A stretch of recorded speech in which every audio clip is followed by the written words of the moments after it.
안녕하십니까, 김승현 목사입니다. 오늘 아비멜렉 이야기 그 두 번째 시간으로 요담의 우화에 대해서 특별히 9장 7절부터 21절까지 나오는 내용입니다. 지난번에 말씀드린 것처럼 오늘 그 두 번째 시간으로 아비멜렉에 대한 그런 저주를 퍼붓는 요담의 이야기. 요담은 기드온의 막내 아들입니다. 9장 5절 말씀 보시면 오브라에 있는 그의 아버지의 집으로 가서 여룻바알의 아들 곧 자기 형제 70명을 한 바위 위에서 죽였으되 다만 여룻바알의 막내 아들 요담은 스스로 숨었으므로 남으니라. 막내 아들이에요. 구체적으로 나오지 않습니까? 기드온의 막내 아들 요담만이 다 죽었는데 70명의 형제들이 다 죽었는데 가까스로 살아남았다. 구세 일생으로 살아남았다. 그렇게 말씀드릴 수가 있겠네요. 그렇게 살아남은 아들이 요담입니다. 그 요담이 이제 그리심산에 올라가서 아비멜렉에게 저주를 퍼붓는 그런 연설문 또는 우화, 나무 우화 뭐 이렇게 하고요. 그 다음에 뭐라 그럴까요? 연설문 이런 기도 하고요. 그 다음에는 이제 어떤 선포의 의미가 담겨 있는 선포문 이라고 할 수 있는데요. 이 내용들을 좀 살펴보면 굉장히 문필이 굉장히 힘이 있습니다. 그리고 뛰어납니다. 알레고리의 대가라고 그렇게 별명을 붙일 수가 있을 정도로 아주 뛰어난 문장가입니다. 굉장한 내용들이 글로써 이렇게 표현이 되어 있거든요. 그 이야기가 이제 나무 우화라고 그렇게 우리들에게 참 많이 알려져 있는데요. 그걸 쉽게 정리해드리면, 그냥 간단히 말씀드리면, 나무들이 이제 왕을 세우기 위해서 세 가지의 나무를 찾아갑니다. 감람나무라고 되어 있는데 그냥 올리브 나무죠. 첫 번째로 이제 올리브 나무에게 찾아가고, 그 다음에 이제 두 번째로 무화과 나무에게 찾아가고, 그리고 세 번째로 포도나무에게 찾아갑니다. 근데 그 세 나무는 다 왕이 되어 달라고 나무들이 그 요구를 하고 요청을 해도요, 수락을 하지 않습니다. 거절합니다. 우리는 왕이 될 수가 없다. 어떻게 우리가 왕이 돼가지고 왜 우쭐 되겠느냐? 우쭐 되지 않겠다. 이제 그런 것도 있고요. 가장 중요한 이유는 뭐냐면, 거절 이유는 뭐냐면, 우리는 하나님께서 우리에게 주신 사명이 있고, 또 부르심이 있다. 쉽게 말씀드리면, 제가 이해한 언어로 말씀드리면, 부르심과 사명입니다. 그런 것이 있기 때문에 우리는 왕이 될 수 없다. 이제 그런 내용이거든요. 그 내용을 이제 한번 차근차근히 한번 살펴보기를 원합니다. 7절 말씀 보시면 사람들이 요담에게 그 일을 알림해 이제 70명의 형제들을 죽인 그런 사건입니다. 그건 이제 들은 거죠. 요담이 그리심산 꼭대기에 가서 서서 그의 목소리를 높여 그들에게 외쳐 이르되 세겜 사람들아 내 말을 들으라. 그리하여야 하나님이 너희 말을 들으시리로다. 이게 야훼 하나님이 아닙니다. 그냥 일반적인 신이에요. 그러니까 믿음이 거의 없는 그런 모습입니다. 신앙인이 아니에요. 그냥 믿음 있는 사람의 모습이 아닙니다. 8절 말씀 보시면 하루는 나무 우화가 진짜 나오는 거예요. 나무들이 나가서 기름을 부어 자신들 위에 왕으로 삼으려 하여 감람나무에게 이르되 너는 우리 위에 왕이 되라 하매. 이제 9절에는 거절하는 이유예요. 감람나무가 그들에게 이르되 내게 있는 나의 기름은 하나님과 사람을 영화롭게 하나니 내가 어찌 그것을 버리고 가서 나무들 위에 우쭐대리오 한지라. 그러니까 부르심과 사명이 있기 때문에 거절하는 거죠. 그 다음에 이제 10절 말씀 보시면 나무들이 또 무화과 나무에게 이르되 감람나무가 거절하니까 무화과 나무에게 갑니다. 너는 와서 우리 위에 왕이 되라 하매 11절에 무화과 나무가 그들에게 이르되 똑같아요. 나의 단 것과 나의 아름다운 열매를 내가 어찌 버리고 가서 나무들 위에 우쭐대리오 한지라. 우쭐대리오도 똑같고요. 거절하는 이유도 똑같습니다. 부르심과 사명입니다. 12절에 나무들이 또 포도나무에게 이르되 너는 와서 우리 위에 왕이 되라 하매 13절에 거절 이후 포도나무가 그들에게 이르되 하나님과 사람을 기쁘게 하는 내 포도주를 내가 어찌 버리고 가서 나무들 위에 우쭐대리오 한지라. 거절 이유가 똑같아요. 부르심과 사명입니다. 그런데 놀랍게도 이 부르심과 사명에 대한 이런 충성심이, 이런 신실함이 어디서 나왔는가? 그 감람나무는 다 그 제사에 쓰이는 그런 제목이에요. 나무예요. 특별히 소재에. 그 다음에 이제 포도나무는 전제에, 제사에 쓰여지는 거거든요. 한 가지 힌트를 저는 여기서 발견한 것입니다. 아, 이 사람들의 그 부르심과 이 사람들의 그 사명이 이렇게 있으면 신실했던 이유는 뭐냐면 그것 때문에 왕이 되는 것도 거절하는 그런 단호함이 있었던 그런 충성과 그 신실한 그런 모습은 어디서 나왔는가? 그런 믿음의 모습은 어디서 나왔는가? 예배에서 나왔다. 저는 그것을 발견한 것입니다. 예배가 힘이라는 거죠. 예배가 능력이라는 것입니다. 세상의 모든 유혹들을 이길 수 있는 그 동력, 그 동기부여, 그 힘, 그 기름 부으심, 그것이 무엇인가? 그것이 예배라는 거죠. 여러분, 예배에서 힘을 얻으십시오. 예배에서 세상의 유혹과 세상의 것들을 이길 수 있는 능력을 얻으십시오. 예배는 그런 것입니다. 우리가 예배를 통해서 세상을 이길 수 있는 그런 힘을 얻게 되는 것입니다. 오늘 이것을 여러분과 첫 번째로 나누기를 원합니다. 예배를 통해서 세상을 이길 수 있는, 또 세상을 살아갈 수 있는, 또 믿음 가운데서 넉넉히 이길 수 있는 그런 힘을 우리가 얻기 때문에 예배를 통해서 이런 모든 은혜들을, 이런 축복들을, 이런 은사들을, 이런 성령의 기름 부으심을 경험하는 저와 여러분이 되시기를 축복합니다. 예배죠, 예배. 예배를 통해서 이 사람들의 신실함을 이 사람들이 하나님 앞에 드릴 수 있었던 것은 그 예배였기 때문에 오늘 이것을 그대로 적용할 수 있잖아요. 우리도 예배를 통해서 세상을 이길 수 있는, 유혹을 이길 수 있는 능력을 얻게 되는 것입니다. 이런 놀라운 은혜와 축복을 여러분의 모두에게 하나님께서 부어주시기를 축복합니다. 자, 이렇게 이제 나무들이 이제 거절을 했어요. 근데 거절하지 않은 나무가 있습니다. 그건 제가 이제 그냥 바로 말씀드리겠습니다. 가시나무입니다. 다 거절하니까 이 나무들이 가시나무를 찾아갑니다. 우리 왕이 되어 주십시오.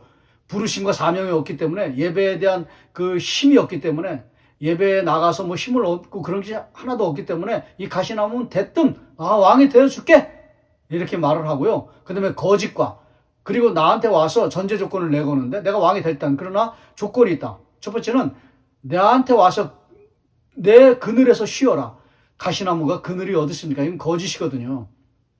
그 다음에 만약에 그렇게 하지 않으면, 내 말을 다 이렇게 듣지 않으면, 내가 왕으로서 절대 권위에 순종하지 않으면, 충성하지 않으면 너희들 다 불태워버리겠다. 이렇게 말하거든요. 협박이에요. 거짓과 협박. 가시나무거든요. 그러면서 이제 쭉 그렇게 얘기를 하면서 이제 16절부터는 15절까지 나무하고 16절부터는 이제 본론을 얘기 시작합니다. 요담이요, 이제 너희가 아비멜렉을 세워 왕으로 삼았으니, 아비멜렉이 가시나무라는 거예요. 거짓과 협박으로 너희들도 저주를 받을 것이다. 이렇게 얘기하는 것이죠. 너희가 행한 것이 과연 진실하고 의로우냐? 이제 세 가지 질문하죠. 진실하고 의로우냐? 이것이 여룻바알과 그의 집을 선대함이냐? 이것이 그의 손이 행한 대로 그에게 보답함이냐? 그 다음에 17절에 우리 아버지가 전에 죽음을 무릅쓰고 너희를 위하여 싸워 미디안의 손에서 너희를 건져냈거늘 너희가 오늘 일어나 우리 아버지의 집을 쳐서 그의 아들 70명을 한 바위 위에서 죽이고 그의 요종의 아들 아비멜렉이 너희 형제가 된다고 그를 세워 세겜 사람들 위에 왕으로 삼았도다. 19절에 만일 너희가 오늘 여룻바알과 그의 집을 대접한 것이 진실하고 의로운 일이면 너희가 아비멜렉으로 말미암아 기뻐할 것이요 아비멜렉도 너희로 말미암아 기뻐하려니와. 20절에 그렇지 아니하면 아비멜렉에게서 불이 나와서 세겜 사람들과 밀로의 집을 살을 것이요 세겜 사람들과 밀로의 집에서도 불이 나와서 아비멜렉을 살을 것이니라. 다 저주받는다는 그런 예언을 설명하거든요. 그래서 어떤 사람들은요, 좀 이 요담을 잘 보는, 좋게 보는 사람들은 예언가다, 선지자다 이렇게 얘기하거든요. 그런데 그 우화를 통해서 실제로 말하는 그런 뭐랄까 연설문의 내용은 뭐냐면요, 믿음이 하나도 없어요. 다 복수심에 불타가지고 우리 가문을 이렇게 쑥대밭 만들고 우리 가문을 이렇게 멸문지화를 만들었기 때문에 너희들도 저주를 받을 것이다. 이렇게 얘기하는 거거든요. 믿음이 없는 그런 내용이에요. 믿음이 없는 그런 모습이에요. 신앙인이 아니라는 거죠. 만약에 요담이 진짜 신앙인이었다면 저는 이렇게 생각하는 것입니다. 바알불이 신전에서 은 70개를 받아서 왕이 된 것이 과연 하나님 앞에 정당한 일이냐? 과연 하나님이 원하신 그런 일이었느냐? 이렇게 얘기했어야 되는 거죠. 상수리 나무 아래서 죽이식을 한 것이, 우상의 제단에서 죽이식을 한 것이 과연 하나님이 원하시는 일이었겠느냐? 이렇게 말했어야 되는 거죠. 근데 그런 말이 없어요. 그냥 우리 가문 다 쑥대밭 만들었기 때문에 너희도 저주를 받을 것이다. 여러분, 이 요담의 우화의 핵심은 뭐냐면요. 신앙이 없다는 거예요. 하나님의 뜻에서 나오는 그런 믿음의 말로가 아니라는 거예요. 발로가 아니라는 거예요. 그냥 인간적인 복수심에 의해서. 그래서 나중에 어떻게 됩니까? 21절에 요담이 그의 형제 아비멜렉 앞에서 도망하여 피해서 부엘로 가서 거기서 거주하니라. 여기 부엘은 어디냐면요. 모압 경계입니다. 거기까지 도망간 거예요. 도망가가지고 그냥 그렇게 그냥 언제 죽을지 모르니까 그냥 자기 목숨 한 목숨을 그냥 건사하기 위해서 그냥 도망친 거예요. 용기도 없이. 오늘 여기서 마지막 교훈을 여러분과 함께 나누기를 원합니다. 믿음이 없으면, 신앙이 없으면 아무리 예언적 저주가 그게 나중에 그대로 이루어져도 설령 그게 사실이라고 해도 이 협박과 거짓과 그런 욕망과 어둠의 세력이 잡고 있는 이 세력의 세상 앞에서, 이 환경 앞에서 절대로 승리하면서 살아갈 수는 없다. 그냥 자기 화풀이, 자기 복수, 그냥 속은 시원할 수 있겠죠. 그러나 하나님이 기뻐하시는 삶이 결코 될 수가 없다는 거예요. 왜냐하면 거기에는요, 믿음이 없기 때문에, 하나님의 뜻이 없기 때문에, 하나님의 마음이 없기 때문에, 영적인 그런 하나님의 그 임재에서 오는 그 하나님의 말씀이 안 들어있기 때문에 아무런 힘이 없는 거예요. 영향력이 없는 거예요. 능력이 없는 거예요. 가장 중요한 것은 뭐냐면 그 속에, 우리가 행하는 그 속에 하나님의 뜻이 있느냐, 하나님의 말씀이 들어있느냐, 하나님이 진짜 원하시는 그런 마음이 들어있느냐. 하나님이 원하시는 마음은 너무나 분명하지 않습니까? 바알불이 신전에서 은 70세로 왕이 된 게 잘못된 거다. 상수리 나무에서 즉위식을 오는 건 그게 악이다. 그게 죄다. 이게 이제 하나님의 뜻이죠. 하나님의 마음이죠. 근데 요담은 불행히도 그것을 대변하지 못합니다. 그의 우화 속에서, 그의 연설문 속에서, 그의 성명 속에서, 그의 발표 속에서, 그의 선언 속에서, 그의 선포 속에서 그냥 개인적인 그런 감정만 들어있지 하나님의 말씀의 깊이가 없다는 거예요. 하나님의 말씀의 영성이 없다는 거예요. 요담은 나중에 어떻게 됐는지도 이제 나오지도 않습니다. 그냥 이렇게 하고 그냥 가는 거예요. 그 사람이 진짜 어떻게 됐는지, 다시 하나님 앞에 쓰임 받았는지, 쓰임을 받지 못했다고 그렇게 박유민 교수님은 얘기합니다. 이걸로 끝난다는 거예요. 도망쳐서 경계에서 비참하게 그냥 그렇게 눈치 보면서 그냥 비겁하게 그렇게 살았다. 그걸로 끝이다. 이렇게 정리를 해버렸더라고요. 저도 거기에 동의를 하는데요. 왜 그런가? 영성이 없기 때문에, 하나님의 마음과 뜻이 없기 때문에. 여러분, 우리가요, 이 세상을 살면서 오늘 이 말씀을 통해서, 이 요담의 우화를 통해서 우리가 그대로 적용할 수 있습니다. 우리가 예배를 드리면서, 우리가 믿음 가운데 살아가면서 가장 중요한 것은 나의 삶 속에 하나님의 마음이 들어있는가, 하나님의 계획이 들어있는가, 하나님의 뜻이 들어있는가. 하나님은 지금 내가 행하는 이 모든 일들 가운데서 하나님이 원하시는, 기뻐하시는 뜻을 담아내고 있는가? 그것이 중요하다는 거예요. 그걸 우리가 찾아내야 된다는 거예요. 그거를 발견해내야 된다는 거예요. 그래야 우리가 믿음의 길을 걸어갈 수 있고, 우리가 하나님이 원하시는 삶을 살아낼 수 있고, 가장 중요한 것, 예배의 삶을 살 수가 있다는 거죠. 진짜 예배자가 될 수 있다는 것이죠. 앞에도 얘기했지만, 말씀드리지 않았지만, 그 세 가지의 나무들은요, 예배에서 힘을 얻었다고 그랬잖아요. 그 예배에서 힘은 아마 이 나무들의 마음속에서는 진짜 왕이 안 됐던 이유는 뭐냐면, 이건 잘못된 거다. 이거는 어둠의 세력에 잡혀서 아비멜렉은 왕이 된 거다.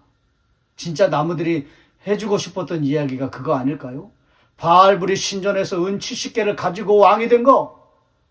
그래서 용병을 사가지고 힘을 가지고 세상의 힘을 가지고 그렇게 왕이 된 거. 상수리 나무 제단에서 하나님의 임재가 있는 곳에서 죄악의 파티를 한 거, 주기식을 올린 거, 그건 잘못된 것이다. 그건 죄악이다. 그건 하나님이 결코 기뻐하지 않으시는 일이다. 그런 것이 마음속 이 나무들에겐 다 있었을 거예요. 그래서 왕이 될 수가 없다라고 그렇게 저는 말하고 싶지 않았을까. 이건 이제 제 상상이고요. 제가 그렇게 혼자 그냥 생각하는 거고요. 이 세 가지의 나무들이 저한테 그렇게 얘기해 주는 것 같더라고요. 승현아, 이 세 가지의 나무들 속에 감람나무, 무화과나무, 포도나무, 우리들은 예배 속에 하나님의 뜻이 무엇인가를 분명히 알고 있어. 그래서 우리는 왕이 될 수가 없어. 왕이 되고자 하는 것도 하나님의 뜻이 아니야. 하나님은 이 사사시대에 왕을 세우기를 기뻐하지 않으셔. 우리는 하나님의 뜻을 분명히 알고 있기 때문에 우리는 그 뜻에 순종하고 싶은 거야. 여러분, 순종이 제사보다 낫다. 그거네요. 그게 오늘 말씀의 결론으로 여러분과 나누는 게 적합하겠네요. 참 알맞겠네요. 참 좋겠네요. 순종이 제사보다 낫다. 무슨 순종입니까? 이게 하나님의 뜻이다. 이게 하나님의 음성이다. 이게 하나님의 말씀이다. 이게 하나님이 나에게 요구하는 것이다. 아마 그들은 음성으로 그것을 들었을 것이고, 말씀을 통해서 확인했을 것이고, 기도를 통해서 확신했을 것이고, 예배를 통해서 그들은 결단했을 것입니다. 그 중심에는 하나님의 뜻, 하나님의 말씀, 그 말씀을 내가 분명히 알기 때문에 순종한다라는 것이죠. 순종이 제사보다 낫다. 순종의 삶을 살자라는 것이죠. 오늘 이와 같은 그런 메시지가 흐르고 있습니다. 저에게도 주시는 메시지고요. 여러분에게도 주시는 메시지입니다. 하나님의 말씀, 그 말씀 앞에 순종하자라는 것이죠. 오늘 이 말씀을 들으면서 다시 한번 우리 하나님의 말씀 앞에 순종하는, 여러분에게 말씀드리면 이건 적용할 수도 있잖아요. 여러분이 기도하시면서 말씀을 읽으시면서 예배를 드리면서 하나님께서 여러분의 마음속에 아주 따뜻하게, 아주 포근하게, 그러면서도 아주 단호하게 하나님의 뜻을 분명하게 말씀해 주세요. 저에게도 그렇고요. 그 내면에 그런 것이 있어요. 그런 것을 여러분에게 들려올 때, 또 들려주실 때, 선포될 때 순종하겠노라고 결단하시는 저와 여러분 되시기를 축복합니다. 어떤 것인지는 다 다르죠. 상황에 따라서, 환경에 따라서, 처해진 여건에 따라서 다 다르죠. 그러나 여러분 분명하게 아실 거예요. 하나님은 나에게 지금 이거를 원하시는구나. 이거를 요구하시는구나. 내가 이것을 그동안 순종하지 못했는데, 자꾸 불순종했는데, 이제는 내가 순종해야 되겠다. 그렇게 결단해야 되겠다. 라고 하는 그런 결심과 결단이 일어나는 놀라운 축복이 일어나는 저와 여러분 되시기를 주의 이름으로 축원합니다.